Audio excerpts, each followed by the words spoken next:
To become shadow monarch episode 61। उसके बाद वह अपने पेट को बुलाता है। हरीश का पेट देखने में मोर जैसा लग रहा था और फिर वह अपने पेट के साथ कंबाइन होने लगता है। कुछ ही सेकंड में हरीश की बॉडी साइज में दुगुनी और उसके कंधे पर दो बहुत बड़े पंख आ गए थे। Ultra insect peacock form body. यह मेरी फ्यूजन की ultra insect peacock form body है। तब देखता हूं कि तुम दोनों मेरे अटैक को कैसे सरवाइव कर पाते हो। फ्यूजन होने के बाद हरीश शाय की तरफ देखकर हंसता हुआ शाय और निधि से कहता है, ये तो अपने एलिमेंट की फाइनल फॉर्म में पहुंच चुका है, तुम इससे नहीं लड़ पाओगे, प्लीज यहां से चले जाओ। हरीश की फ्यूजन बॉडी की देखकर निधि घबराती हुई शाय से कहती है, लेकिन शायद ने निधि की बातों को पूरी तरह से इग्नोर कर दिया और फिर वह भी अपनी फायर एलिमेंट की फ्लेम बॉडी की फर्स्ट फॉर्म में ट्रांसफॉर्म हो जाता है। शाय अपनी फ्लेम बॉडी की सेकंड फॉर्म में ट्रांसफॉर्म इसलिए नहीं होता क्योंकि वह नहीं चाहता था कि किसी को भी उसकी लेवल 10 की फ्लेम बॉडी की सेकंड फॉर्म के बारे में पता चले। जैसा कि आयरा ने कहा था कि कोई भी नॉर्मल इंसान की बॉडी लेवल 10 की पावर को झेल नहीं सकता है। शाय अपने मन में आयरा की बात को सोचता है। निधि देखती है कि शाय के चेहरे पर फ्लेम के कुछ सिंबल बन जाते हैं, जिससे वह समझ जाती है कि शाय ने खुद को फायर एलिमेंट की एलिमेंट बॉडी में ट्रांसफॉर्म कर लिया है। निधि शाय की फ्लेम बॉडी पर कुछ भी रिएक्ट कर पाती उससे पहले शाय अचानक से वहां से गायब हो गया। शाय को ऐसे गायब होता देखकर निधि और भी ज्यादा हैरान और सरप्राइज रह गई। निधि शाय के गायब होने के बारे में कुछ भी और सोचती है उससे पहले एक बहुत ही अजीब सी आवाज निधि के कानों में पड़ी। जैसे ही निधि को वह आवाज सुनाई दी उसने तुरंत उठकर उसी दिशा में देखा। फिर निधि को जो भी दिखा उसे देखकर निधि का मुंह खुला का खुला रह गया। निधि देखती है कि शाय अपने हाथ में एक स्वॉर्ड लिया हुआ खड़ा है और उसके जस्ट पास में हर्ष खड़ा हुआ है, लेकिन वहां पर सिर्फ हरीश की बॉडी थी। उसका सिर जमीन पर गिर हुआ था और शाय की स्वॉर्ड पर खून लगा हुआ था, जिसे देखकर निधि समझ गई कि यहाँ पर अभी अभी क्या हुआ। तो वह आवाज इस आदमी से सिर के नीचे गिरने से हुई थी। निधि मन ही मन सोचती है और फिर वह फिर से शाय को देखने लग जाती है। निधि के लिए अब शाय बहुत अलग सा इंसान बन गया था, जो कुछ दिनों पहले बड़ा ही इनोसेंट और नॉर्मल दिखाई दिया करता था और अब वह इतना बदल गया कि अब शाय से निधि खुद भी डरने लगी थी। शाय इतने कम समय में इतना स्ट्रॉन्ग कैसे बन गया कि अब वह अपने फायर एलिमेंट की फ्लेम बॉडी में ट्रांसफॉर्म भी हो सकता है। और साथ ही साथ शाय ने इस आदमी जो एक मैक्स लेवल का इंसान था उसे अपने लेवल 8 फ्लेम बॉडी के साथ एक झटके में इस आदमी का गला काट दिया और उसकी आवाज तक नहीं आई। इससे एक बात तो साफ है कि अब शाय पहले वाला शाय नहीं रहा और यह सब मेरी गलती है। सिर्फ मेरी वजह से शाय ने अपने भाई बहन जैसे दोस्तों को खो दिया, निधि अपने आप से कहती है। उसके बाद वह डिसाइड करती है कि वह शेल्टर लौटते ही सबसे पहले जय और अनिका को सब कुछ सच बताएगी और शाय से भी माफी मांगेगी। इतना डिसाइड करने के बाद निधि शाय की तरफ जाने के लिए मुड़ती है, तभी निधि को अपने सामने शाय दिखाई देता है। शाय के अचानक अपीयरेंस के निधि डर जाती है, जिससे निधि अपने पैर थोड़े पीछे कर लेता है, लेकिन एक छोटे पत्थर के कारण निधि का पैर फिसल जाता है और फिर वह पाई की ओर गिरने लगती है, लेकिन शाय ने निधि को पहले ही पकड़ लिया ताकि वह नीचे न गिर जाए। थैंक यू शाय और I am really sorry, please मुझे माफ कर दो। मैं बस अपने परिवार को बचाने के लिए मैंने तुम्हारा इस्तेमाल किया, इसलिए मुझे माफ कर दो। निधि शाय को थैंक यू कहती हुई शाय से माफी मांगती है, लेकिन शाय ने निधि की बातों का कुछ भी जवाब नहीं दिया और फिर शाय ने निधि की बेड़ियों को खोला और अपने साथ चलने को कहा। इधर निधि को अपने किए पर बहुत पछतावा हो रहा था, लेकिन अब वह भी कुछ नहीं कर सकती थी। निधि शाय को आगे आगे चलते हुए देखती रहती है। शाय पिछले कुछ समय ने कितना पावरफुल हो गया है। शाय ने सिंगल हैंडेड एक एलिमेंट लेवल 9 वाले इंसान को बड़े ही आसानी से मार दिया। टाइम कितनी जल्दी बदल गया, कहाँ एक समय पर शाय को मैं बचाती थी और अब शाय को मुझे बचाना पड़ रहा है। शाय के पीछे चलती हुई निधि शाय को देखती हुई सोचती है। कुछ समय तक चलने के बाद शाय और निधि शेल्टर के पास पहुंच गए थे। किसी कारण की वजह से शाय शेल्टर से कुछ दूरी पर रुक गया, जहां पर कोई भी शेल्टर का इंसान उसे देख ना पाए। क्या हुआ, शेल्टर के अंदर नहीं जाना है क्या? शाय को एक जगह पर रुका हुआ देखकर निधि शाय से पूछती है। अब तुम अकेले शेल्टर के अंदर जाओ, मुझे कुछ काम है। शाय निधि से कहता है। पर तुम भी मेरे साथ चलते तो कितना अच्छा होता। निधि शाय से कहती है। नहीं। शाय कहता है। पर क्यों नहीं? फिर से निधि शाय से पूछती है। यदि मैं तुम्हारे साथ शेल्टर के अंदर गया तो शेल्टर के लोग बहुत गलत सोचेंगे। वे सभी सोचेंगे कि मैंने फिर से तुम्हें फोर्स किया है और फिर से मैंने तुम्हारा रैप किया है। इसलिए मैं तुम्हारे साथ नहीं जा रहा हूँ। अभी तुम जाओ, मैं रात को शेल्टर में आ जाऊंगा। शाय निधि को समझाता है। उसके बाद निधि ने बिना कुछ कहे ही शेल्टर में आ जाती है। अब निधि का रिग्रेट और भी बढ़ गया। उसकी वजह से शाय का शेल्टर में आना जाना भी मुश्किल हो गया था। To become shadow monarch episode 62। उसके बाद निधि ने बिना कुछ कहे ही शेल्टर में आ जाती है। अब निधि का रिग्रेट और भी बढ़ गया। उसकी वजह से शाय का शेल्टर में आना जाना भी मुश्किल हो गया था। निधि के शेल्टर में एंटर करने के बाद शाय फिर से जंगल में चला गया ताकि वह रात होने के बाद शेल्टर में जा सके, जिससे कोई भी उसे शेल्टर में जाते हुए देख ना सके। काफी रात हो जाने के बाद शाय शेल्टर में एंटर करता है और फिर वह अपने कमरे की ओर जाने लगता है। तभी रास्ते में एक जगह पर कुछ लोगों को आपस में बातें कर रहे थे। उनकी बातों को सुनकर शाय वहीं पर ही खड़ा होकर उन लोगों की पूरी बातें सुनने लगा। शाय किसी के भी पहचान में नहीं आ रहा था, क्योंकि शाय ने अपने चेहरे को एक काले कपड़े से ढका हुआ था, जिससे कोई भी इंसान शाय को इजीली पहचान ना पाए। तुम लोगों ने ये सुना है कि किसी ने हरीश जैसे पावरफुल इंसान के 2 टुकड़े कर दिया, और वो भी एक बार में। एक लड़का बाकी सभी से कहता है। क्या बात कर रहे हैं, किसी सिर्फ एक बार में ही हरीश जैसे पावरफुल इंसान को मार दिया? दूसरा लड़का हैरानी से बाकी सबसे कहता है। ऐसा सच में है तो वह इंसान कितना पावरफुल होगा? तीसरा लड़का कहता है। उस इंसान की मौत तो तय है, अब अरोड़ा फैमिली उस इंसान को जिंदा नहीं छोड़ेगी, और तुम सब तो अरोड़ा फैमिली की ताकत को जानते हो, उनसे तो वह इंसान भी नहीं भिड़ना चाहेगा जिसने अपने 5 एलिमेंट मैक्स कर लिए हो। एक लड़की सबसे कहता है। लेकिन अरोड़ा फैमिली एक ऐसे इंसान के लिए इतना सब क्यों ही करेगी? पहले वाला लड़का उस लड़की से पूछता है। क्योंकि हरीश और अमर 2 ऐसे इंसान हैं जो अरोड़ा फैमिली से ना होते हुए भी उनकी फैमिली का हिस्सा है। अरोड़ा फैमिली इन दोनों पर सबसे ज्यादा विश्वास करती है, और अब हरीश को किसी ने मार दिया तो अब अरोड़ा फैमिली उस इंसान को इतनी आसानी से जाने देगी क्या? वह लड़की सबको बताती है। तब तो उस इंसान की किस्मत ही खराब है। पहले वाला लड़का कहता है। उस इंसान को क्या ही नुकसान होगा, किसी ने भी उसका चेहरा नहीं देखा है और किसी को भी उसके बारे में पता भी नहीं चलेगा, तब उसे कोई प्रॉब्लम होगी ही नहीं। दूसरा लड़का कहता है। इधर शाय सभी की बातें सुनकर वहां से चला गया और अपने कमरे में आ गया था। किसी ने मुझे और निधि को तो नहीं देखा, लेकिन अजय और उसके आदमियों को तो निधि के बारे में पता है, और वह लोगों को निधि को जिंदा देखकर समझ में ज्यादा समय नहीं लगेगा कि जिसने भी निधि को बचाया है उसी ने हरीश को भी मारा है, और वो लोग फिर से निधि के पीछे पड़ जाएंगे। हालांकि मैंने उसे मेरे बारे में किसी से कुछ भी कहने के लिए मना करा है, लेकिन जब अरोड़ा फैमिली उसके परिवार तक पहुंच गए, हालांकि वो लोग जरूर निधि के परिवार के पास जाएंगे, तब निधि जरूर ही सब कुछ बोल देगी और फिर मेरी लंका लग जाएगी। बहुत बढ़िया शाय, तूने अपने ही पैर पर कुल्हाड़ी मार ली। अब कुछ नहीं हो सकता है, जब मुसीबत आएगी तब देखी जाएगी। शाय अपने आप को ब्लेम करता हुआ कहता है, और फिर शाय अपने बिस्तर पर घोड़े बेचकर सो जाता है। इधर निधि शेल्टर में आते ही सबसे पहले अपने कमरे में चली जाती है, फिर वह रात को अपने कमरे से निकलकर क्वीन के पास चली जाती और फिर क्वीन को अपने साथ हुई सारी घटना को बताती है। अच्छा, तो अरोड़ा फैमिली अब मारने पर तुल गई है और अपने आप को इस प्लेनेट और अर्थ की सबसे स्ट्रॉन्ग फैमिली बनाने के लिए लोगों की जान लेने लग गया है। ये बहुत बुरा है, यहाँ पर लोग अपनी जान लगाकर लोगों की रक्षा कर रहे हैं, और ये सिर्फ अपने आप को पावरफुल दिखाने के लिए लोगों को मार रहे हैं।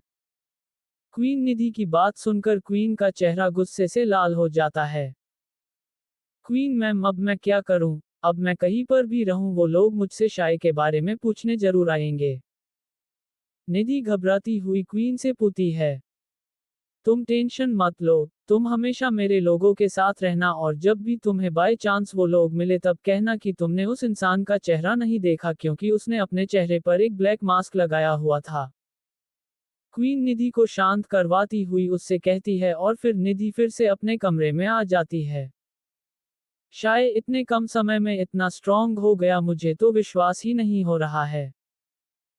क्वीन अपने रूम में बैठी हुई शाय के बारे में सोचती है।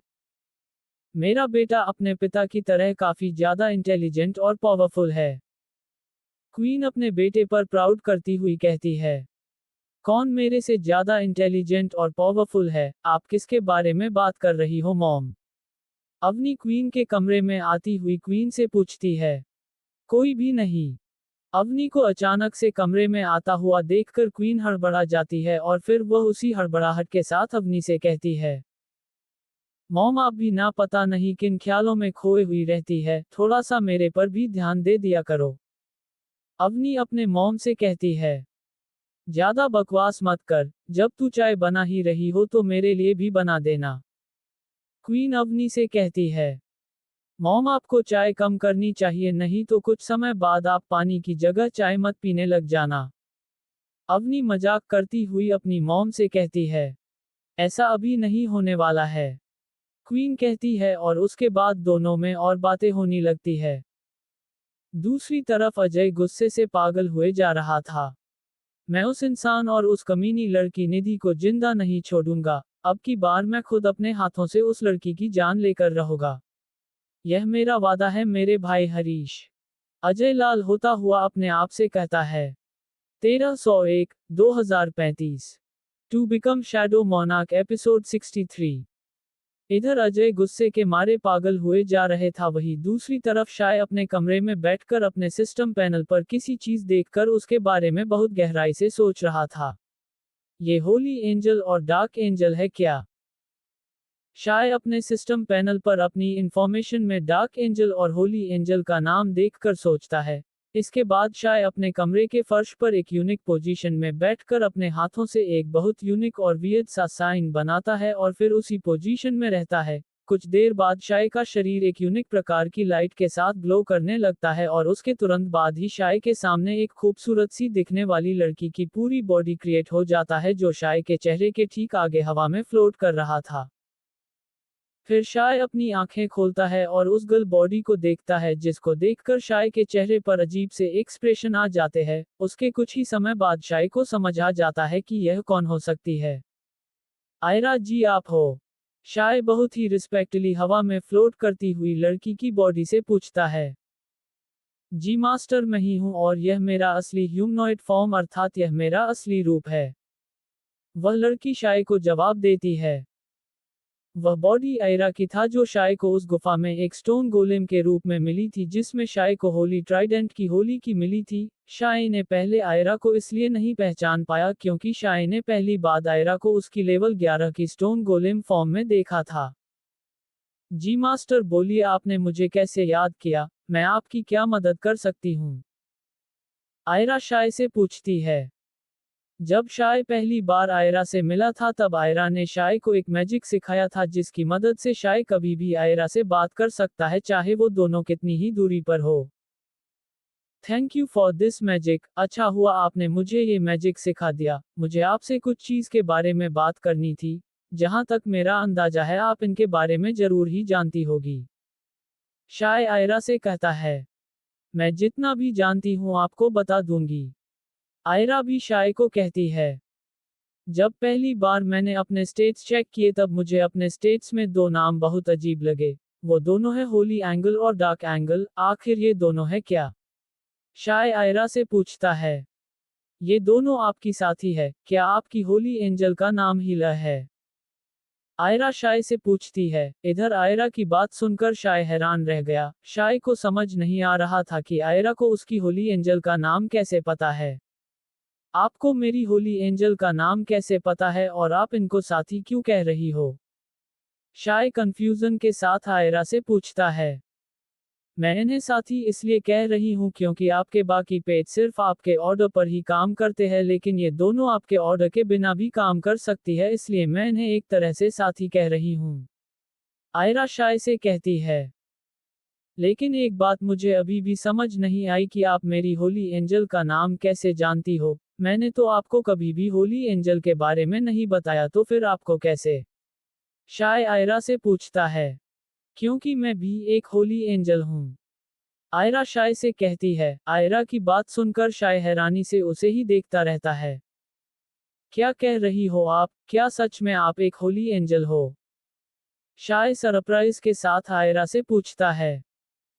मैं आपको सब कुछ बताती हूँ। आज से कई साल पहले होली किंगडम को स्काई किंगडम कहा जाता था, जिसमें इंसान ही रहते थे, लेकिन उन सभी के पीठ पर विंग्स होने के कारण उनको एंजल्स कहा जाने लगा। इस किंगडम को उनकी पावर और विंग कलर के आधार पर दो भागों में बांटा गया था। वह भाग जहां पर ब्राइट विंग वाले एंजल रहते हैं उन्हें होली लैंड या किंगडम कहा जाने लगा, और जहां पर डार्क विंग वाले एंजल रहते हैं उस भाग को डार्क लैंड या किंगडम कहा जाने लगा। ये क्लासिफिकेशन सिर्फ उनके विंग्स की लेकर नहीं हुआ था, उनके विंग्स के साथ साथ उनकी पावर को भी लेकर हुआ था। जिन एंजल के विंग ब्राइट थे वे सभी इसी पावर इमर्स करते थे जो जीवन के अनुरूप होती थी, जैसे हीलिंग, वुड जैसी पावर जो जीवन ला सके, और वही दूसरी तरफ डार्क विंग वाले एंजल के पास मौत की पावर थे, जैसे स्केलेटन, पॉइजन पावर या मैजिक। इसलिए उन्हें विंग्स और पावर्स के आधार पर बांटा गया था, लेकिन कुछ सालों बाद में ही डिमंस ने स्काई किंगडम पर हमला कर दिया, जिसके कारण डार्क एंजल्स के डार्क किंगडम को डिमंस ने हासिल कर लिया। उन्होंने सिर्फ उस भाग को हासिल ही नहीं किया, बल्कि यहाँ के एंजल्स को एक ऐसे कॉन्ट्रैक्ट में बांध दिया जिसमें उस किंगडम का सबसे स्किल्ड एंजल एक डिमन का गुलाम बन जाएगा, और फिर वह एंजल एक कठपुतली बनकर रह जाएगा, और वह एंजल तब तक नहीं मार सकता जब तक उसका यूजर नहीं मर जाता। और जब कोई दूसरा उस एंजल के मालिक को मार दे तब एंजल के पास एक मौका होता है जिसमें वह या तो खुद का मार सकती है या फिर वह नए मास्टर के कॉन्ट्रैक्ट में आ सकती है। जन डार्क एंजल डिमंस के कॉन्ट्रैक्ट में बंध गए, तभी होली एंजल भी गॉड्स या फिर डेमीगॉड के साथ ऐसे कॉन्ट्रैक्ट में बंध गए जिसमें होली एंजल को भी गॉड या डेमीगॉड को सर्व करना पड़ेगा। इस कॉन्ट्रैक्ट के बाद एक किंगडम बुराई के साथ हो गया और वही दूसरी तरफ का किंगडम अच्छाई के साथ हो गया था। उसके बाद एक गॉड ने अपनी पावर्स से गॉड ऑफ डेमन को डार्क किंगडम में कैद कर दिया, और अब तक वह डेमन डार्क किंगडम में है और वह बहुत जल्दी अपने आप को आजाद कर लेगा। इसके साथ डेमन जनरल्स थे, जिनमें से एक मिस्ट्री प्लैनेट है जिसका नाम डेमन लॉर्ड है। और रही बात आपकी बॉडी हाफ डिमन और हाफ गॉड बॉडी होने के कारण आपको डिमन बॉडी के लिए डार्क एंजल और गॉड बॉडी के लिए होली एंजल मिल गई, और आपकी होली एंजल हीलर अपनी स्किल्स में होली किंगडम में सबसे बेहतर थी, इसलिए वह आपको मिल गई। यदि तब मैं भी होली किंगडम में होती तो डेफिनेटली आपकी होली एंजल में होती। आयरा शाय को सब कुछ बताती है। 1301, 2035। To become shadow monarch episode 64। आपकी हाफ डिमन और हाफ गॉड बॉडी होने के कारण आपको होली एंड डार्क एंजल्स मिली है। आयरा शाय को होली एंजल्स और डार्क एंजल्स के बारे में सब कुछ बता देती है। जब मैं वापस अपने घर होली किंगडम में आई तब मुझे पता चला कि कोई भी होली एंजल पिछले 100 सालों में किसी के भी कॉन्ट्रैक्ट के साथ नहीं बंधी है सिवाय हीलर के। आयरा फिर शाय से कहती है, जैसा ही आपने अभी अभी कहा है कि हीलर होली किंगडम की सबसे स्किल्ड एंजल है, इसका मतलब डार्क एंजल भी काफी स्किल्ड होगी और उन्हें आगे और ज्यादा लेवल में अपग्रेड नहीं करना पड़ेगा ना? शाय आयरा से कहता है, जी मास्टर, आप सही सोच रहे हैं। आपको किसी भी एंजल की पावर बढ़ने की कोई जरूरत नहीं है, क्योंकि वो सभी अपनी अधिकतम पावर पर पहले से ही है। आयरा शाय को समझती हुई है। तो अब आप ही बताएं, मैं अपनी होली और डार्क एंजल को कैसे बुला सकता हूँ? शाय फिर से पूछता है। मास्टर, आप उन दोनों को भी वैसे ही सम्मन कर सकते हैं जैसे आप अपने पेट्स को सम्मन करते हैं। बस इन दोनों को सम्मन करने में आपको ज्यादा एनर्जी खर्च करनी पड़ेगी, क्योंकि ये बहुत ही पावरफुल एंजल है जिन्होंने अपने मास्टर के बिना ही अपने पावर हासिल की है, इसलिए इनको सम्मन करना थोड़ा मुश्किल है। जबकि पेट्स अपने मास्टर की मदद से पावरफुल बनते हैं, इसलिए उन्हें सम्मन करना मुश्किल नहीं होता है, लेकिन आपके लिए ज्यादा मुश्किल नहीं है। आयरा शाय को बताती है और फिर वह शाय से बाय बोलती है, और फिर शाय के चेहरे के सामने से आयरा का होलोग्राम जैसी बॉडी गायब हो जाती है। चलो अब देखते हैं कि मेरे नए साथी दिखने में कैसे हैं और उनकी पावर क्या क्या है। शाय अपने आप से कहता है, और फिर वह सबसे पहले होली एंजल हीलर को सम्मन करता है। शाय के सम्मान करते ही कमरे में शाय के बिल्कुल सामने एक बहुत ही खूबसूरत लड़की जो सफेद और गोल्डन पैटर्न के कपड़े पहने हुए थे, उसके सिर पर एक सफेद रंग की विच जैसी टोपी पहने हुई थी। वह टोपी देखने में एक शंकु जैसी थी जो ऊपर से बिल्कुल तीखी और नीचे से हेड की तरह थी। उस लड़के के पीठ पर व्हाइट कलर के विंग्स थे जिनमें उसके कपड़ों की तरह गोल्डन पैटर्न थे। जैसे ही शाय की होली एंजल हीलर शाय के सामने आती है, वैसे वह पहले तो शाय के सामने झुकती है और फिर वह अपने घुटने पर बैठकर शाय से कहती है, मास्टर, मैं यहाँ पर आपकी मदद के लिए आई हूँ, तो आप बताइए मैं आपकी क्या मदद कर सकती हूँ। हीलर पोलाइट आवाज में शाय से कहती है, इधर शाय इतनी खूबसूरत लड़की का उसे ऐसे ट्रीट करना शाय की नर्वस कर रहा था, क्योंकि आज तक शाय से इतनी सुंदर लड़की ने इतनी पोलाइटली बात नहीं की थी। नहीं नहीं, अभी तो मैं बस तुम्हारी पावर्स के बारे में जानना चाहता हूँ। तुम्हारे पास कौन सा एलिमेंट है और तुम क्या क्या कर सकती हो, ये सब तुम अभी देखा सकती हो। शाय हीलर से कहता है, जी मास्टर, आप जो कहे वो मैं करूंगी। मैं हीलिंग एलिमेंट का यूज कर सकती है और मेरी पावर्स सिर्फ हीलिंग की ही है, इसके अलावा मैं किसी से फाइट नहीं कर सकती हूँ। यदि मैं आपको अर्थ लैंग्वेज के हिसाब से मैं एक मेडिक या फिर डॉक्टर हूँ, ना कि सोल्जर हूँ। हीलर शाय को समझाती है, अच्छा, तो आयरा का मतलब था कि होली एंजल्स की पावर डिस्ट्रक्शन की नहीं बल्कि जीवन या लाइफ पावर्स है। इसका मतलब डार्क एंजल एक प्रॉपर फाइटर होगी। शाय अपने आप ऐसा कहता है और फिर वह अपनी दूसरी एंजल डार्क एंजल को सम्मन करता है जिसका नाम स्केलेटन क्वीन है। उसके बाद एक बहुत ही डरावना सा औरा शाय के सामने आता है जिसने काले कपड़े पहने हुए थे। वह लड़की देखने में एक डिमन ही लग रही थी जिसकी आंखें पूरी तरह से काली थी और उसके पीठ पर एक जोड़ा काले पंखों का था और साथ में उसने अपने हाथ में एक स्काइट पकड़ा हुआ था जो हड्डियों से मिलकर बना हुआ था। शाय ने जैसे ही उसके अपीयरेंस को देखा वैसे ही शाय को किसी की बात याद आ गई। उसने पहले भी शाय को इसी लड़की के बारे में पूछा जो हुबहू स्केलेटन क्वीन जैसी देखती है। वह इंसान था जय। जब शाय पहली बार रोहित के दोस्त संजय के पेट राइनो के कारण घायल हो गया था, तब जय ने पूछा था इसी लड़की के बारे में।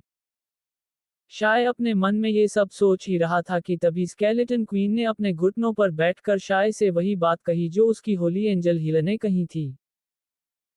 अब शाय अपनी डार्क एंजल स्केलेटन क्वीन की पावर्स को देखने में बहुत ज्यादा इंटरेस्टेड हो गया था, क्योंकि शाय स्केलेटन क्वीन के ओरा को देखकर यह बता सकता था कि उसकी डार्क एंजल स्केलेटन क्वीन कितनी पावरफुल होगी, इसलिए वह स्केलेटन क्वीन की पावर्स को देखने के लिए काफी ज्यादा इंटरेस्ट था। उसके बाद शाय ने स्केलेटन क्वीन को अपनी पावर्स को देखने के लिए कहता है, आई एम सॉरी मास्टर, लेकिन मैं यहाँ पर अपनी पावर्स को नहीं देखा सकती हूँ। स्केली शाय से कहती है, पर क्यों? यहाँ पर ऐसा क्या है जो तुम यहाँ पर अपनी पावर को नहीं देखा सकती हो? शाय स्केली के बात सुनकर काफी हैरानी से स्केली से पूछती है, क्योंकि मास्टर, इस जगह की दीवारें मेरी पावर एनर्जी की रोक नहीं पाएगी और फिर मेरी पावर आसपास के लोगों की भी नुकसान पहुंचा देगी, इसलिए मैं आपसे कह रही हूँ, यदि आप चाहे तो मैं अपनी पावर्स का यूज यही कर सकती हूँ। स्केलेटन क्वीन शाय से कहती है, नहीं नहीं, रहने दो, कल सुबह शेल्टर के बाहर तुम्हारी पावर्स को देखेंगे। शाय इतना ही कहता है और फिर उन दोनों को वापस ले लेता है। 1301, 2036 to become shadow monarch episode 65। Nidhi की ASALIYAT। नहीं नहीं, रहने दो, कल सुबह शेल्टर के बाहर तुम्हारी पावर्स को देखेंगे। शाय इतना ही कहता है और फिर उन दोनों को वापस ले लेता है। स्केलेटन क्वीन की इस बात को सुनकर शाय और भी ज्यादा एक्साइटेड हो गया। उससे अब स्केलेटन क्वीन की पावर्स के देखने से रहा नहीं जा रहा था। उसे हीलर की पावर्स के बारे में थोड़ा बहुत आइडिया था, लेकिन स्केलेटन क्वीन के पावर्स के बारे में शाय कुछ भी नहीं जानता था। फिर शाय अपनी होली और डार्क एंजल्स के बारे में सोचता है और फिर वह सो जाता है। अगली सुबह शाय हमेशा की तरह जल्दी शेल्टर के बाहर निकलने वाला था, लेकिन तभी उसे शेल्टर पर एक जाना पहचाना इंसान नजर आ रहा था जो शेल्टर के गेट पर किसी की इंतजार कर रहा था। वह इंसान और कोई नहीं बल्कि निधि थी। उसके साथ में एक लड़की और भी थी जो साइज और उम्र में निधि से कम लग रही थी। जैसे उन दोनों ने शाय को शेल्टर से बाहर आते हुए देखा, वैसे ही वो दोनों शाय के पास चली गई और उसके सामने जाकर खड़ी हो गई। क्या हुआ निधि, तुम इतनी सुबह यहाँ पर क्या कर रही हो? शाय निधि को देखकर उससे पूछता है। मुझे माफ कर दो प्लीज। निधि दर्द भरी आवाज में शाय से कहती है।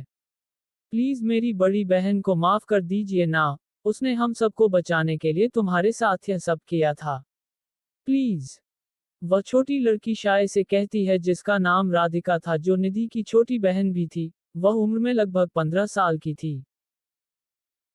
इधर शाय उसकी छोटी बहन को लेकर सोच में डूबा हुआ था, क्योंकि शाय सोच रहा था कि निधि को इतनी भी क्या मजबूरी थी कि उसे अपनी छोटी बहन को इतनी कम उम्र में मिस्ट्री प्लेनेट पर लाना पड़ा। हालांकि मिस्ट्री प्लेनेट पर कोई निर्धारित उम्र नहीं होने के कारण कोई भी व्यक्ति जिसकी उम्र कितनी भी हो वो मिस्ट्री प्लेनेट पर आ सकता है। कुछ देर सोचने के बाद शाय को सब कुछ समझ आ गया था। जब निधि ने पहली बार शाय पर रैप का आरोप लगाया था तब शाय ने पृथ्वी पर जाकर निधि के पूरे परिवार के बारे में सारी जानकारी प्राप्त की, जिससे शाय को पता चल गया था कि निधि का परिवार निधि की फोटोज की वजह से मुसीबत में नहीं है, बल्कि कर्जे की वजह से निधि का परिवार मुसीबत में था। आज से कुछ साल पहले निधि के पिता एक 10 करोड़ की कंपनी के मालिक थे, लेकिन निधि के बड़े चाचा ने धोखे से अरोड़ा ग्रुप के साथ मिलकर उन्हें एक ऐसी कंपनी का मालिक बना दिया जिस पर 50 करोड़ का लोन था, और निधि के पिता की कंपनी को निधि के चाचा ने 20 करोड़ में बेच दिया था।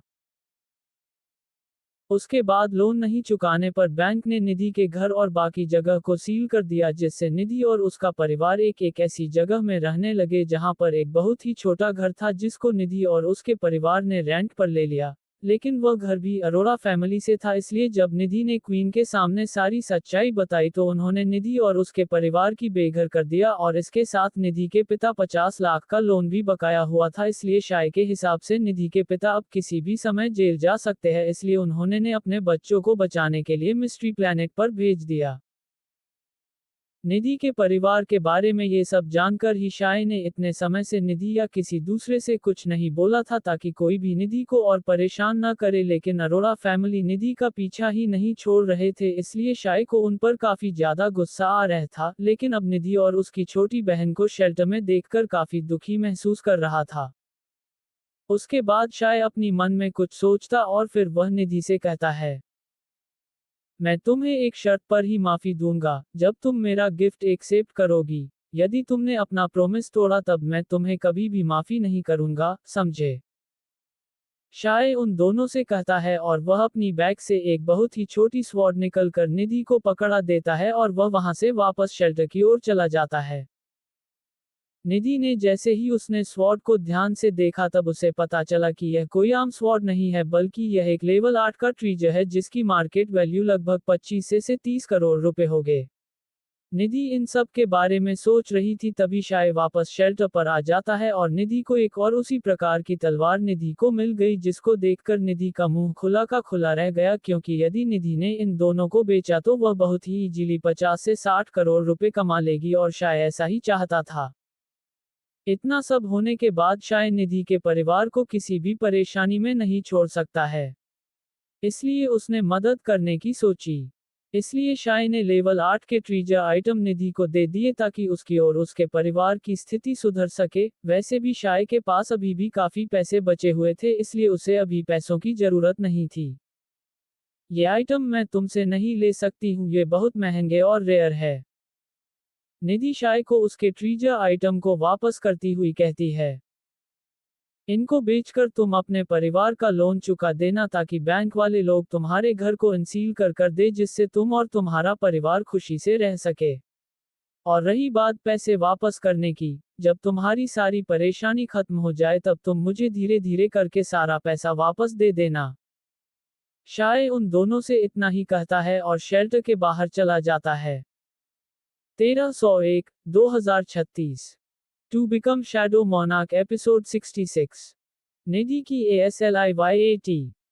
नहीं नहीं रहने दो, कल सुबह शेल्टर के बाहर तुम्हारी पॉवर्स को देखेंगे।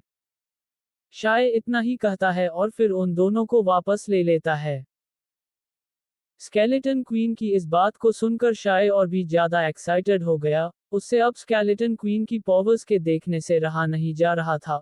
उसे हीलर की पॉवर्स के बारे में थोड़ा बहुत आइडिया था, लेकिन स्केलेटन क्वीन के पॉवर्स के बारे में शाय कुछ भी नहीं जानता था। फिर शाय अपनी होली और डार्क एंजल्स के बारे में सोचता है और फिर वह सो जाता है। अगली सुबह शाय हमेशा की तरह जल्दी शेल्टर के बाहर निकलने वाला था, लेकिन तभी उसे शेल्टर पर एक जाना पहचाना इंसान नजर आ रहा था जो शेल्टर के गेट पर किसी की इंतजार कर रहा था। वह इंसान और कोई नहीं बल्कि निधि थी। उसके साथ में एक लड़की और भी थी जो साइज और उम्र में निधि से कम लग रही थी। जैसे उन दोनों ने शाय को शेल्टर से बाहर आते हुए देखा, वैसे ही वो दोनों शाय के पास चली गई और उसके सामने जाकर खड़ी हो गई। क्या हुआ निधि, तुम इतनी सुबह यहाँ पर क्या कर रही हो? शाय निधि को देखकर उससे पूछता है। मुझे माफ कर दो प्लीज, निधि दर्द भरी आवाज में शाय से कहती है। प्लीज मेरी बड़ी बहन को माफ कर दीजिए ना, उसने हम सबको बचाने के लिए तुम्हारे साथ यह सब किया था। प्लीज, वह छोटी लड़की शाय से कहती है जिसका नाम राधिका था, जो निधि की छोटी बहन भी थी। वह उम्र में लगभग 15 साल की थी। इधर शाय उसकी छोटी बहन को लेकर सोच में डूबा हुआ था, क्योंकि शाय सोच रहा था कि निधि को इतनी भी क्या मजबूरी थी कि उसे अपनी छोटी बहन को इतनी कम उम्र में मिस्ट्री प्लेनेट पर लाना पड़ा। हालांकि मिस्ट्री प्लेनेट पर कोई निर्धारित उम्र नहीं होने के कारण कोई भी व्यक्ति जिसकी उम्र कितनी भी हो वो मिस्ट्री प्लेनेट पर आ सकता है। कुछ देर सोचने के बाद शाय को सब कुछ समझ आ गया था। जब निधि ने पहली बार शाय पर रैप का आरोप लगाया था, तब शाय ने पृथ्वी पर जाकर निधि के पूरे परिवार के बारे में सारी जानकारी प्राप्त की, जिससे शाय को पता चल गया था कि निधि का परिवार निधि की फोटोज की वजह से मुसीबत में नहीं है, बल्कि कर्जे की वजह से निधि का परिवार मुसीबत में था। आज से कुछ साल पहले निधि के पिता एक 10 करोड़ की कंपनी के मालिक थे, लेकिन निधि के बड़े चाचा ने धोखे से अरोड़ा ग्रुप के साथ मिलकर उन्हें एक ऐसी कंपनी का मालिक बना दिया जिस पर 50 करोड़ का लोन था, और निधि के पिता की कंपनी को निधि के चाचा ने 20 करोड़ में बेच दिया था।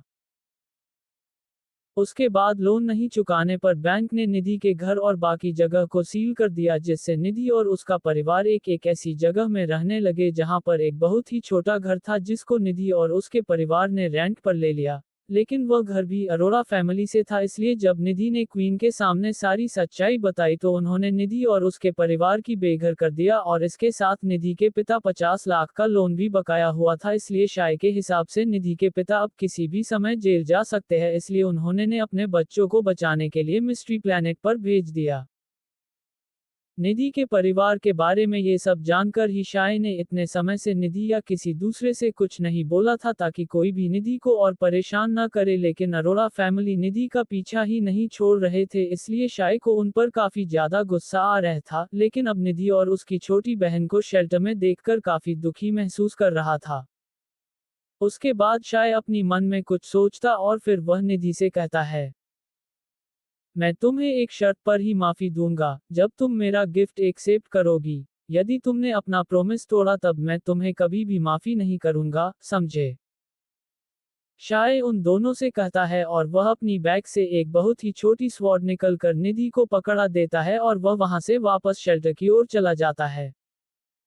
निधि ने जैसे ही उसने स्वॉर्ड को ध्यान से देखा तब उसे पता चला कि यह कोई आम स्वॉर्ड नहीं है, बल्कि यह एक लेवल 8 का ट्रीजर है जिसकी मार्केट वैल्यू लगभग 25 से 30 करोड़ रुपए होंगे। निधि इन सब के बारे में सोच रही थी, तभी शाय वापस शेल्टर पर आ जाता है और निधि को एक और उसी प्रकार की तलवार निधि को मिल गई, जिसको देखकर निधि का मुंह खुला का खुला रह गया, क्योंकि यदि निधि ने इन दोनों को बेचा तो वह बहुत ही इजीली 50 से 60 करोड़ रुपए कमा लेगी, और शाय ऐसा ही चाहता था। इतना सब होने के बाद शाय निधि के परिवार को किसी भी परेशानी में नहीं छोड़ सकता है, इसलिए उसने मदद करने की सोची। इसलिए शाय ने लेवल 8 के ट्रीजर आइटम निधि को दे दिए ताकि उसकी और उसके परिवार की स्थिति सुधर सके। वैसे भी शाय के पास अभी भी काफी पैसे बचे हुए थे, इसलिए उसे अभी पैसों की जरूरत नहीं थी। ये आइटम मैं तुमसे नहीं ले सकती हूँ, ये बहुत महंगे और रेयर है। निधि शाय को उसके ट्रीजर आइटम को वापस करती हुई कहती है, इनको बेचकर तुम अपने परिवार का लोन चुका देना, ताकि बैंक वाले लोग तुम्हारे घर को इंसील कर दे, जिससे तुम और तुम्हारा परिवार खुशी से रह सके। और रही बात पैसे वापस करने की, जब तुम्हारी सारी परेशानी खत्म हो जाए तब तुम मुझे धीरे धीरे करके सारा पैसा वापस दे देना। शाय उन दोनों से इतना ही कहता है और शेल्टर के बाहर चला जाता है। 1301, 2036 to become shadow monarch episode 67। Shay Nidhi की मदद करके सीधे शेल्टर के पास वाली ग्रीन हील की तरफ निकल गया ताकि कोई भी उसे डिस्टर्ब ना कर सके। ग्रीन हील की गहराई में पहुंचकर शाय एक जगह को देखता है। ये जगह शेल्टर से काफी दूर और ग्रीन हील की सबसे खुफिया जगहों में से एक भी है। यहाँ पर मैं स्केलेटन क्वीन की पावर को फुल पोटेंशियल में देख सकता हूँ और किसी को कुछ पता भी नहीं चलेगा। शाय उस जगह को देखता हुआ अपने आप से कहता है और फिर वह अपनी डार्क एंजल स्केलेटन क्वीन को सम्मन करता है और फिर उसे अपनी फुल पावर दिखाने के लिए कहता है। जैसे ही स्केलेटन क्वीन को अपने मास्टर की तरफ से ऑर्डर मिलता है वैसे ही स्केलेटन क्वीन अपनी एक अनोखी फॉर्म में आ जाती है जिसमें स्केलेटन क्वीन हवा में उड़ने लगती है और उसके शरीर में बहुत ही पावरफुल ओरा निकल रहा था। वह ओरा इतना पावरफुल था कि उसके सामने एक लेवल 9 से ऊपर का इंसान का भी इस लड़की के सामने लड़ाई में जीतने का कोई चांस नहीं है। उसके बाद शाय देखता है कि स्केलेटन क्वीन के हवा में जाने के बाद वह अपने पैरों के नीचे कंपन महसूस करता है। शाय के देखते ही देखते शाय के सामने जमीन से एक छोटा सा स्केलेटन बाहर आता है को साइज में बहुत छोटा था। उसके बाद शाय के देखते ही देखते के उसके आसपास हजारों की संख्या में स्केलेटन बाहर आते हैं और वो सभी शाय को घेर लेते हैं। शाय स्केलेटन क्वीन की पावर्स को लेकर बहुत एक्साइटेड था। इधर शाय को लगने लग गया था कि यही पावर या skill dark angel skeleton queen की सबसे पावरफुल स्किल है, लेकिन शाय को पता नहीं था कि स्केलेटन क्वीन इससे भी ज्यादा कर सकती है। इधर शाय स्केलेटन क्वीन की पावर्स को लेकर काफी हैरान था और वह काफी ज्यादा शॉक भी था। तभी शाय को अपने पैरों के नीचे से कंपन आने लगी जो पहले वाली कंपन से बहुत ज्यादा लाउड थी। इसके कुछ समय बाद जब वहां की सारी धूल हटी तो शाय देखता है कि उसके सामने एक बहुत बड़ा स्केलेटन खड़ा हुआ था जिसने अपने मुंह को छोड़कर सारे शरीर पर काले कपड़े पहने हुए थे। साथ ही साथ में उसके सिर पर एक क्राउन लगा हुआ था जिसका मतलब ये कि वह किसी समय वह भी राजा रहा होगा। जब शाय ने स्केलेटन किंग को देखा तो वह और भी ज्यादा हैरान हो गया। कुछ समय बाद जब शाय अपने होश में आया तब उसने डिसाइड किया कि वह उस स्केलेटन किंग से लड़ेगा। उसके बाद वह स्केलेटन क्वीन को उस स्केलेटन किंग को बाहर लाने के लिए कहता है ताकि वह उस स्केलेटन किंग से फाइट कर सके। उसके बाद स्केलेटन क्वीन ने शाय के द्वारा दिए गए ऑर्डर को मानती हुई स्केलेटन किंग को बुलाती है। उस किंग के आते ही शाय ने अपनी बॉडी को लेवल 8 की फ्लेम बॉडी में कन्वर्ट हो जाता है। उसके बाद शाय ने अपने फायर एलिमेंट की मदद से शाय एक स्वॉर्ड बनाता है, फिर सीधे स्केलेटन किंग की एक पैर पर अटैक करता है, लेकिन स्केलेटन किंग के पैर में एक बहुत गहरा कट आ गया था। वह कट शाय के लिए बहुत ही कम था क्योंकि शाय के हिसाब से जिस तरह की पावर उसके पास है उस पावर से स्केलेटन किंग का पैर कट जाना चाहिए था, जबकि ऐसा नहीं हुआ। इससे शाय को एक बात का विश्वास हो गया कि स्केली क्वीन अकेले ही एक लेवल 9 एलिमेंट वाले इंसान को बहुत ही इजीली हरा देगी। उसके बाद शाय स्केलेटन क्वीन को जैसे ही वापस लेने वाला था कि तभी स्केलेटन क्वीन शाय से कहती है, मास्टर क्या मैं आपसे एक मदद मांग सकती हूँ? स्केलेटन क्वीन अपने पूरी काली आंखों के साथ शाय से पूछती है। हाँ, शाय इतना ही जवाब देता है। मैं चाहती हूँ कि आप जल्द से जल्द अपने सारे एलिमेंट और डेमोनिक पावर्स को अनलॉक कर लीजिए प्लीज। स्केलेटन क्वीन शाय से कहती है। स्केलेटन क्वीन की बात सुनकर शाय बहुत ज्यादा हैरान हो गया क्योंकि शाय ने पहले कभी भी किसी से डेमोनिक पावर्स के बारे में नहीं सुना था और ऊपर से स्केलेटन क्वीन चाहती है कि शाय जल्दी से अपने आप को स्ट्रॉन्ग बना ले, पर क्यों इसके बारे में शाय स्केलेटन क्वीन से पूछता है। क्योंकि अब कुछ ही सालों में गॉड ऑफ डिमन अपने सील से आज़ाद होने वाला है और उसके आज़ाद होते ही वह मेरे घर और बाकी सभी को मार देगा और मैं अपने परिवार को खोना नहीं चाहती हूँ और आप है जो गॉड ऑफ डिमन को मार सकते हैं, इसलिए मैं आपसे ये सब कह रही हूँ। स्केलेटन क्वीन शाय से कहती है। उसके बाद शाय स्केलेटन क्वीन को वापस लेता है और फिर वह शेल्टर के ओर निकल जाता है। शेल्टर के पूरे रास्ते शाय स्केलेटन क्वीन की बातों के बारे में सोच रहा था। शाय अपनी सोच में इतना खोया हुआ था कि उसे पता ही नहीं चला कि शाय कब शेल्टर के गेट के अंदर आ गया है और अब वह कई सारे लोगों की नजरों के सामने से जा रहा था कि तभी कुछ लोग शाय का रास्ता रोक लेते हैं। फिर शाय वैसे ही आगे बढ़ता रहा है, लेकिन जब वह दूसरे आदमी से टकराया तब जाकर शाय को रियलाइज हुआ कि वह बहुत जल्दी शेल्टर आ गया और ऊपर से वह बहुत सारे लोगों के नजर में आ गया है। मिस्टर शाय, तुमने निधि जैसी लड़की के साथ अच्छा नहीं किया, अब तुम्हें इसका हर्जाना अपनी मौत से चुकाना पड़ेगा। हम लोग कब से तुम्हें ढूंढ रहे थे, लेकिन आज कितने महीनों के बाद तुम मिले हो, तो अब तुम्हें हम जाने नहीं दे सकते हैं। शाय के रास्ते में खड़े कुछ लोगों में से एक आदमी अपनी कुल्हाड़ी निकलता हुआ कहता है, अबे मैं इतनी जल्दी शेल्टर में क्यों आ गया। शाय अपने मन में सोचता है और वह एक प्लान बनाता है जिससे वह फालतू में किसी से लड़ाई भी नहीं करेगा। उसके बाद शाय पीछे मुड़ता है और सीधे शेल्टर के गेट की तरफ भागता है। असलियत में शाय अभी किसी से भी पंगा लेना चाहता था, इसलिए उसके थोड़ा सोचा और फिर वह भाग आया। निधि ने बाकी लोगों को शाय की वजह से सच्चाई नहीं बताई, इसलिए शेल्टर की अधिकांश लोगों की यही लगता है कि शाय एक बहुत ही ठरकी और हवस से भरा हुआ इंसान है। 1301, 2037 to become shadow monarch episode 68 Shayari CAPE। Shay shelter से बहुत दूर आ गया था। फिर शाय यही के एक पत्थर पर बैठकर अपने बारे में सोचता है। वह सोचता है कि कैसे उसकी मिस्ट्री प्लैनेट की जर्नी स्टार्ट हुई। Shayari CAPE please wait few days. दोपहर का समय। क्लासरूम के पंखे की हवा से टेबल पर सोए हुए शाय के काले घने बाल उसके सुंदर चेहरे को ढक रहे थे। शाय एक 18 साल का स्मार्ट और खूबसूरत नौजवान था। जब शाय अपनी स्टडी टेबल पर सिर रखकर सो रहा था तब उसको अपने कंधे पर एक हाथ महसूस हुआ, जो उसे बार बार हिलाए जा रहा था, जिसकी वजह से शाय की नींद खुल गई। जब शाय ने अपनी आंखें खोली तो उसके सामने जय खड़ा हुआ था, जो उसे उठाए जा रहा था।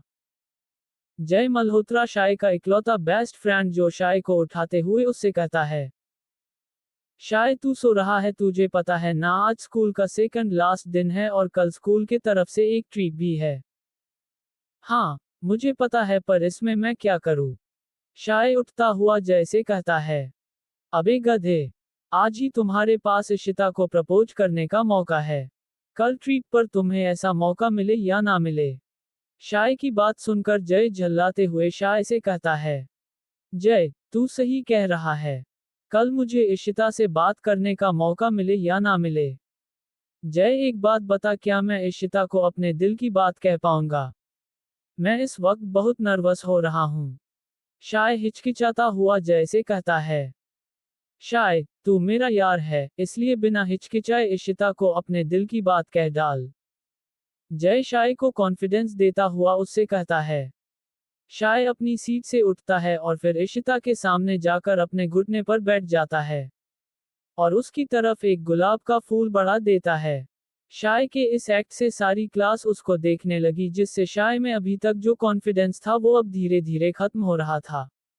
लेकिन शाय ने जैसे तैसे हिम्मत जुटाकर इशिता को बोल ही दिया कि I love you Ishita. Ishita shy के हाथों से गुलाब का फूल लेती है, जिसको देखकर शाय के मन में खुशी की लहर दौड़ जाती है। लेकिन ये खुशी ज्यादा देर तक नहीं रही, क्योंकि इशिता ने शाय के हाथ से फूल लिया और उसे तोड़ मरोड़ कर शाय के मुंह पर फेंककर उससे गुस्से से कहती है, अबे ओ फटीचर, तुम्हारे जैसे लोग मेरे नौकर बनने के लायक नहीं और तुम मेरे बॉयफ्रेंड बनने चले हो। पहले अपनी औकात तो देख ले। इशिता के मुंह से इतनी बात सुनकर शाय को अपनी प्यार की नया पानी में उतरने से पहले ही बर्बाद होती हुई नजर आ रही थी।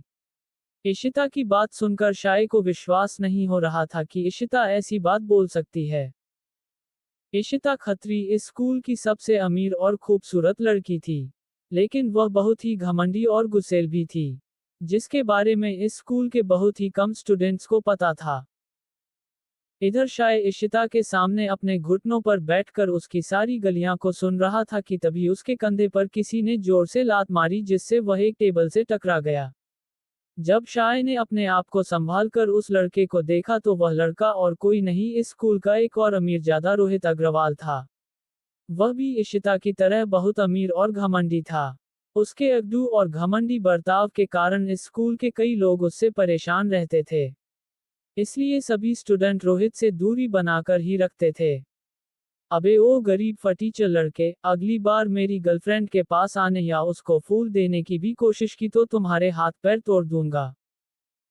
रोहित अपनी घिन भरी नजरों से शाय को देखता है और फिर इशिता को देखते हुए कहता है, कहीं इस गधे ने तुम्हारे कपड़ों को कहीं गंदा तो नहीं कर दिया है। शाय जिस स्कूल में पढ़ता था वह स्कूल इस शहर का सबसे महंगा स्कूल था और वहां पर पढ़ने वाले सारे स्टूडेंट्स अमीर थे। इसलिए इशिता हमेशा ही लोगों से अच्छे से बात करती थी।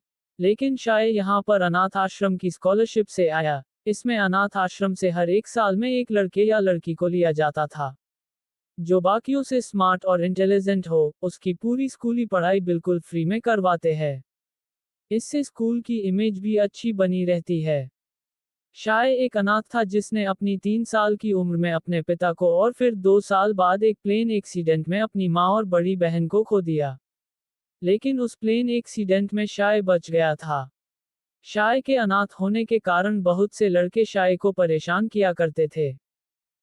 आज के लिए इतनी बेइज्जती काफी है, शाय अपने मन में कहता और फिर किसी से बिना कुछ भी कहे अपनी सीट पर जाकर बैठ जाता है। शाय तू ठीक है ना? जय शाय के कंधे पर हाथ रखते हुए पूछता है। हाँ, मैं ठीक हूँ। मुझे क्या होगा? शाय मुस्कराते हुए जय से कहता है। शाय को मुस्कराता हुआ देखकर जय को कुछ अजीब सा महसूस हो रहा था। जय इस मुस्कुराहट की पीछे के दर्द को जानता था, क्योंकि जय और शाय की दोस्ती पिछले 5 साल से है। इसलिए जय शाय को बहुत अच्छी तरह से समझता था। फिर जय ने शाय को और परेशान नहीं किया और अपनी सीट पर जाकर बैठ गया। इधर शाय ने अपने दिमाग और मन को शांत किया और फिर अपने काम में लग गया। मतलब अपनी टेबल पर ही सो गया। अगले दिन सुबह शाय जल्दी स्कूल आ गया था और सबसे पहले जाकर ट्रिप पर जाने वाली बस में बैठ गया। क्योंकि आज स्कूल का लास्ट दिन है और कल इशिता को प्रपोज करने के कारण कई लड़के उस पर गुस्सा है, इसलिए वह किसी से पंगे नहीं लेना चाहता था। ट्रिप की लोकेशन पर पहुंचने के बाद सभी एक एक करके बस से नीचे उतर रहे थे। अंत में जाकर शाय भी बस से उतर गया, जिसको देखकर बाकी सभी स्टूडेंट आपस में बात करने लगे।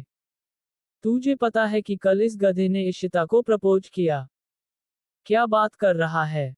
इसमें इतना कॉन्फिडेंट कहां से आ गया जो इसने इशिता को प्रपोज कर दिया? इसी तरह सभी आपस में बात करते हुए हंसने लगे। वो लोग शाय के बारे में इधर उधर की बात कर ही रहे थे कि तभी एक बहुत ही लग्जरी कार ट्रिप स्पॉट पर आकर रुकती है। उस कार में से इशिता और रोहित के साथ 2 और लोग उतरते हैं, जिनमें एक लड़की और एक लड़का था। जैसे रोहित और इशिता ने शाय को वहां खड़े देखा तो वो दोनों शाय के पास चले गए। अरे देखो तो मिस्टर शाय भी इस ट्रिप में आए हैं। मुझे लगा तू डर के मारे नहीं आएगा, रोहित शाय से कहता है। बेचारे के पास इतने पैसे नहीं है कि खुद से किसी ट्रिप पर जा सके, रोहित इशिता से कहता और फिर दोनों हंसने लग जाते हैं और फिर वहां से चले जाते हैं। हाँ, सही कहा, मेरे पास इतने भी पैसे नहीं है कि मैं घूमने के लिए किसी पार्क में भी जा सकूं। शाय फालतू में ऐसे लोगों के मुंह नहीं लगना चाहता था, इसलिए उन दोनों के जाने के बाद शाय अपने आप से कहता है और एक हल्की सी मुस्कान के साथ वहां से चला जाता है। 5 दिन बाद शाय एक पेड़ के नीचे बैठकर सामने के नज़ारे को ड्राइंग के जरिए पेपर में उतार रहा था। तभी उसे पास की झाड़ियों में से 2 लोगों को बाहर आता हुआ देखता है। वह दोनों और कोई नहीं रोहित और उसका दोस्त संजय था।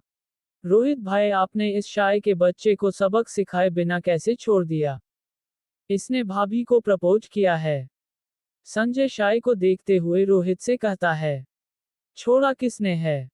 मैं तो सही मौके का इंतजार कर रहा था, लेकिन ये गधा पिछले 5 दिनों से दिखाई नहीं दिया, इसलिए मैं भी क्या करता? रोहित शाय को अजीब नजरों से देखता हुआ संजय से कहता है। रोहित भाई, इस बार मुझे मौका दो, इसे मैं सबक सिखाना चाहता हूँ, संजय एक्साइटेड होता हुआ रोहित से कहता है। ठीक है, रोहित एक डरावनी स्माइल के साथ कहता है। शाय ने रोहित और संजय को बात करते हुए देख लिया था। कुछ देर बाद शाय देखता है कि संजय ने अपने हाथों से एक अजीब सा पैटर्न बनाया और उसके बाद संजय के पास में एक बड़ा सा हॉल दिखाई देने लगा, जिसमें से एक 6 फीट का राइनो बाहर आता है, जिसके शरीर पर बहुत ही अजीब से सिंबल बने हुए थे।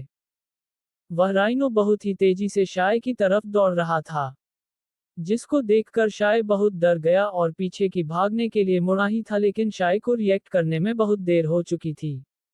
तभी उस राइनो ने शाय को अपने मुंह से पकड़कर रोहित और संजय की तरफ फेंक दिया, और उसके बाद उस राइनो ने शाय के पैर पर अपना पैर रख दिया, जिसकी वजह से शाय के पैर की नसें फट गई, जिससे शाय को बहुत दर्द होने लगा। यदि राइनो ने थोड़ा और जोर से पैर रखा होता हो शाय का पैर ही टूट जाता। दर्द के कारण शाय के मुंह से चीख निकल गई। ये सिर्फ एक वार्निंग है और अगली बार इशिता के आसपास भी दिखा तो यही राइनो अगली बार तुम्हारे सिर पर खड़ा होगा। रोहित शाय को वार्निंग देता हुआ कहता है। संजय राइनो को वापस ले ले और चल यहाँ से। इसे यही पड़े रहने दे। रोहित संजय से कहता और फिर वो दोनों वहां से चले जाते हैं। मैंने तो सिर्फ एक लड़की को ही प्रपोज किया था। शाय अभी भी दर्द में तड़पता हुआ सोचता है। दर्द के कारण उसके आंखों में आंसू भी आ गए। उसने फिर अपने रुमाल से अपने पैर को बांध लिया, लेकिन खून बहना अभी भी नहीं रुक रहा था। 1301, 2037 to become shadow monarch episode 69 Shayari CAPE। Shay अभी भी दर्द में तड़प रहा था और उसी दर्द के कारण उसके आंखों में आंसू आ गए।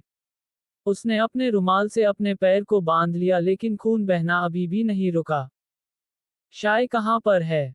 जैसे ही जय ने रोहित और संजय को जंगल से बाहर आते हुए देखा तो उसने पूछा। हमें क्या पता, जंगल में जाकर देख ले, वही कहीं पड़ा होगा। रोहित जय से कहता है और फिर दोनों हंसने लग जाता है। उनकी हंसी को देखकर जय ने रोहित से और बात किए बिना सीधे जंगल में शाय को ढूंढने चला गया। शाय तुम कहाँ पर हो? जय चिल्लाते हुए शाय का नाम पुकारता है। कुछ देर में जय उसी जगह के पास आ जाता है जहां पर शाय था। जब जय उस पेड़ के पास देखता है जहां पर पहले शाय अपनी ड्राइंग कर रहा था तो वह पूरी तरह से शॉक्ड रह जाता है। जय देखता है कि शाय जमीन पर लेटा हुआ था, उसके पैर से खून निकल रहा था और उसके बगल में काले कपड़ों में एक लड़की बैठी हुई थी। हे लड़की, मेरे दोस्त से दूर रहना, यदि तुमने उसे कुछ भी किया तो मैं तुम्हें छोड़ूंगा नहीं। शाय का खून देखकर जय घबरा जाता है और शाय की तरफ भागते हुए उस लड़की से चिल्लाते हुए कहता है। जैसे ही जय उस लड़की के सामने जाकर खड़ा हुआ तो उसके पैर पीछे की ओर लड़खड़ाने लगे। जय ने देखा कि लड़की की आंखें पूरी तरह से काली थी और इसके सिर पर 2 काले सिंग भी उगे हुए थे। इसका एक हाथ शाय के घाव पर था और दूसरे हाथ में स्काइट साइड पकड़े हुई थी। इस लड़की का ऑरा यहाँ के माहौल को क्रीपी और डरावना बना रहा था। जय ने पहले कभी भी इतनी डरावनी लड़की को नहीं देखा था। इस लड़की को देखने के बाद तो जय की बोलती ही बंद हो गई। तुम कौन हो और इनके क्या लगते हो? इनको यह चोट किसने दी है? वह लड़की इमोशनलेस चेहरे के साथ जय से पूछती है।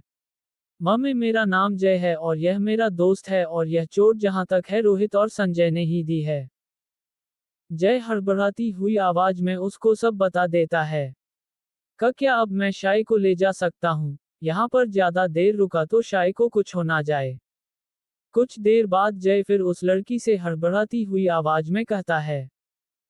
यदि इनको कुछ भी हुआ तो फिर पहले मैं उन दोनों को मरूंगी और फिर तुझे मरूंगी। वह लड़की इतना कहती है और फिर उसका पूरा शरीर पार्टिकल्स में बदल कर गायब हो जाती है। इस नज़ारे को देखकर जय के होश ही उड़ गए। फिर जय अपने आप को संभालता है और जल्दी से बेहोश पड़े शाय के पैर के घाव पर अपना रुमाल बांधकर फिर शाय को अपने कंधे पर उठाकर उसे बस में ले गया। अनिका दीदी, अभी आप घर पर ही रहना, कहीं भी जाना मत। जय रास्ते में अपनी बड़ी बहन अनिका को फोन करके कहता है। क्या हुआ जय, तुम इतने हड़बड़ाए क्यों हो? अनिका पूछती है। शाय के पैर में सीरियस इंजरी आई है जिससे उसका काफी खून बह गया है, इसलिए वह अब बेहोश है। इसमें आपकी मदद चाहिए। जय कहता है। ठीक है, फिर जल्द से जल्द शाय को घर पर ले आ, मैं घर पर ही हूँ। अनिका कहती है। कुछ देर में जय शाय को लेकर घर पहुंचता है। दीदी जल्दी करो, नहीं तो इसको कुछ हो ना जाए। जय हड़बड़ाते हुए अनिका से कहता है। रिलैक्स जय, शाय को कुछ नहीं होगा, मैं हूं ना। अनिका जय से कहती है और फिर अनिका भी अपने हाथ को एक अजीब पैटर्न में घुमाती है और फिर उसके बगल में वैसा ही हॉल क्रिएट हो जाता जैसा कि संजय के बगल में हॉल क्रिएट हुआ था।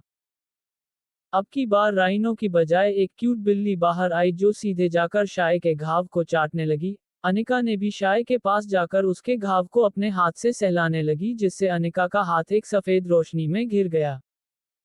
उस सफेद रोशनी के नीचे के सारे घाव धीरे धीरे भरने लगे जिसको देखकर जय की आंखों में चमक आ गई। दीदी, आपका हीलिंग एलिमेंट कमाल का है, इतनी जल्दी आपने इतना बड़ा घाव भर दिया। जय अपनी बहन से कहता है, नहीं, ये घाव सिर्फ ऊपर ऊपर से भरा है, अभी अंदर से नहीं भरा है। इसे पूरी तरह से भरने में 4 दिन और लगेंगे। अनिका जय को बताती है और अगले 4 दिनों तक अनिका ने इसी तरह शाय का इलाज करती है। जब शाय ने अपनी आंख खोली तो उसने अपने आप को एक कमरे में पाया और उसके सामने जय बैठा हुआ था। महाराज आप उठ गए, ये लो मैंने तुम्हारे लिए कुछ खाने को लाया हूँ, इसे खा लो तुम्हें थोड़ी ताकत मिलेगी। जय शाय को खाना देते हुए उससे कहता है, शाय एक बात और बता, तू उस ब्लैक ड्रेस वाली लड़की को जानता है जो तुम्हारे पास बैठी हुई थी और उसके हाथ में स्काइप भी था। जय शाय से पूछता है, मैं किसी भी ब्लैक ड्रेस वाली लड़की को नहीं जानता और मेरे पास कौन सी लड़की बैठी हुई थी। जब मैं बेहोश हुआ तब मैं अकेला ही था। शाय जय से कहता है। फिर जय उसे उस लड़की के बारे में सब कुछ बताता है जिसको सुनकर शाय भी हैरान हो जाता है।